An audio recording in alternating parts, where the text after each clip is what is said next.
The key to emotional mastery is understanding the distinction between the two master emotions. There are only two emotions you ever need to concern yourself with.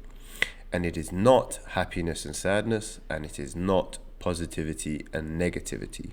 The two emotions you need to worry about: alignment and resistance. Alignment and resistance. Those are the two master emotions that you need to control. Those are the two states of being, emotionally, mentally, and essentially physically, because the body follows the mind as much as the mind follows the body. Those are the two states of being you can be in at any one time, and that is the only distinction you ever need to make to be successful in fitness or any other endeavor. But it is a very underappreciated and overlooked distinction. This distinction is going to be the difference between your success and your failure in any endeavor, particularly your fitness. So let's get into it. Let's talk about the two master emotions: alignment and resistance, exactly what that means and how to master those emotions.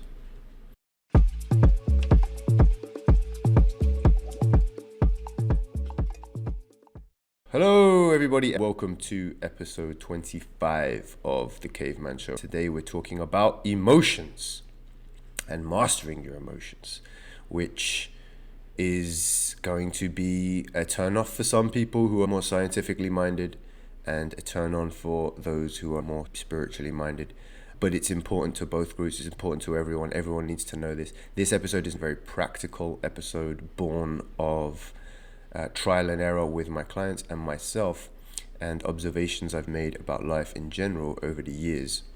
It might sound a little philosophical, but you will get an RX at the end, and this is extremely practical. This makes a huge, very easy difference in your life. Okay, so we're talking about the two master emotions, as I call them. These are my definitions, so try to throw out any previous knowledge you have around these terms or emotions in general and start fresh with me.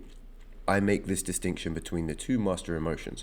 One is alignment, another is resistance. We're not talking about happiness and sadness here. The reason we're not talking about happiness and sadness is usually happiness is going to fall into the bracket of alignment and sadness into the bracket of resistance. You could say the same with positivity and negativity. Positivity is going to overlap a lot more with alignment, and negativity is going to overlap a lot more with resistance, but they're not the same thing. The problem with positivity and negativity is you can have toxic positivity or fake positivity, which Americans seem to do a lot, at least people in Los Angeles, California, where I live. As opposed to being authentic, happy, they want to be positive. And that's the problem with happiness and positivity. A lot of times it's fake. It's under the guise of this kind of cultural ethos where you should be happy all the time. You should be positive all the time. That doesn't always work. Most of the time you can be positive. Most of the time you can be happy. But if you're getting your house foreclosed on, if your kid is sick, if your mum just died, if your dog just died, if you just got a parking ticket, if it's raining and you're cold, if you're starving, you're probably not going to be happy or positive. You always have control over your alignment versus your resistance. So let's define exactly what I mean by alignment versus resistance. Alignment means acceptance of what is in this moment, and resistance means rejection of what is in this moment. A lot of us think that we should reject what is in this moment because what is in this moment is bad. There's racism, exploitation, discrimination against various groups, bad things happening in the world, war, evil, and we must reject these things. There's drug addiction, we must fight a war on drugs. Unfortunately, that doesn't work. And it doesn't work because it's completely illogical and counter to how life works. What is in this moment is. Right? This moment is. Whatever there is in this moment, wherever you are in your fitness journey, that's where you are. However much you weigh, however you look, however healthy or unhealthy you are, that is what it is. You have two choices. We're using fitness, but you could use it with anything, right? You have two choices. You can align with that, meaning you accept that, and then you embrace it. You don't have to love it in this way where you're like, I'm super happy about this thing. Again, it's not about happiness.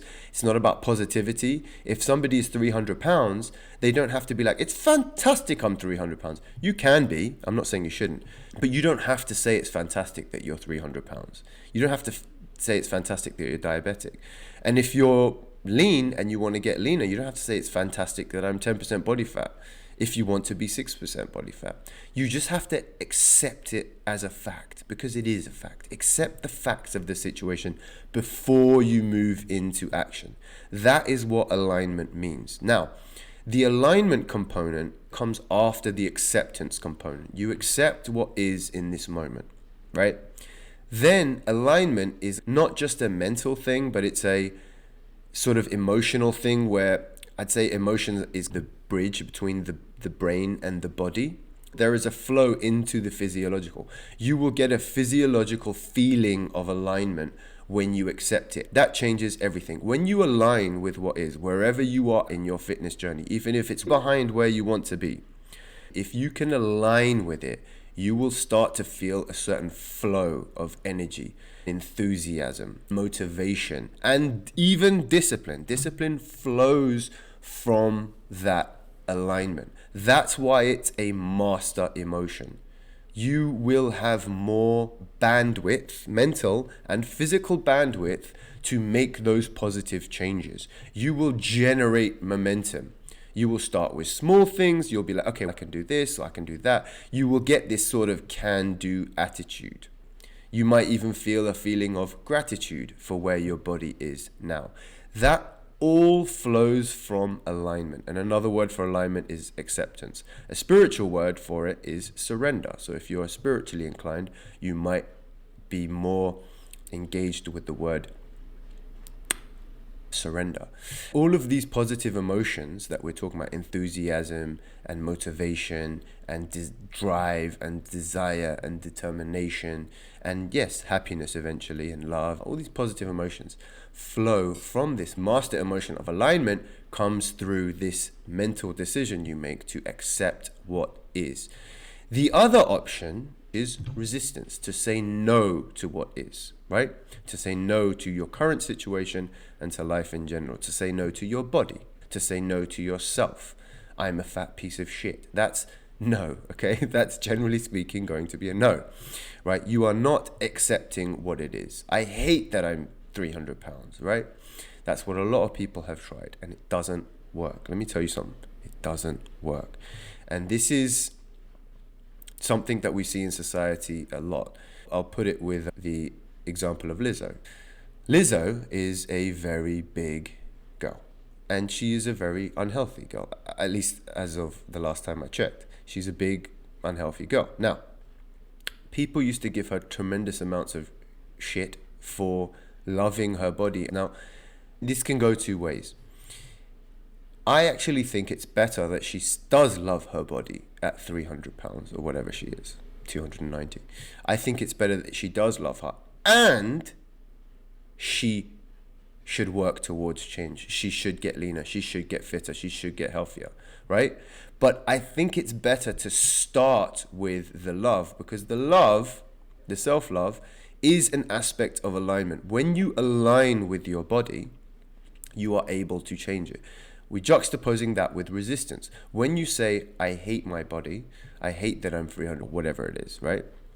What you're doing is you're resisting what is, right? And the resistance, 9.9 times out of 10, really 10 times out of 10, even if in the short term you end up making some change, long term you can't, because you're building that castle on sand. You're building those habits on a foundation of essentially negativity and resistance to what is, and there's always going to be this sort of bad feeling around it, and you are going to crumble, you are going to fail with that eventually. When you build your habits, when you build your fitness goals on a foundation of alignment, you are able to stick with it. You are able to do it from a place of positivity, right? In our society, we tend to believe that negativity will buy you positivity, that by going through resistance, by working with resistance, we will buy a positive outcome. but it doesn't really make sense. It doesn't work. You can't use unhappiness to buy happiness. It doesn't work that way. You have to start with something positive to get a positive outcome. And if you have a situation that you are unhappy with your body, the key is to start to embrace it, to bring alignment to it. By aligning with it, everything will change. Your mental mind map of the situation will change, and your ability to change it permanently will be there because you will have the bandwidth for it. I've made a very clear distinction between alignment and resistance, and you are going to have to try this out for yourself. So find something. Here's the RX for today. Find something you don't like about your body and bring alignment to it. Again, you don't have to love it. You don't have to be happy to it. You don't have to be positive about it. That stuff will flow after the alignment. Accept the situation as is and align. And you will feel this not just in your head, in your body, really in your heart, right? And your heart is a very powerful organ. It has many nerves that run from your heart to your brain. Now, from there, once you feel that feeling of alignment, watch the situation change, especially something that's been standing there that you haven't liked for a long time. It doesn't have to be something you hate necessarily, but something you haven't liked for a long time. Watch the situation change once you bring alignment to the situation as opposed to resistance. Try this out for yourself. I know this sounds very esoteric and philosophical and vague and abstract. It is not. This is a super practical tip that I'm giving you here, and it will make a difference. It's New Year's 2025, early January. This is the time to come into alignment with your New Year's resolution, something that you want to change. This is the foundation that you can build on. Trust me, this is going to work. Try this. Bring alignment to that situation and watch what happens from there. Let me know how it goes. Peace.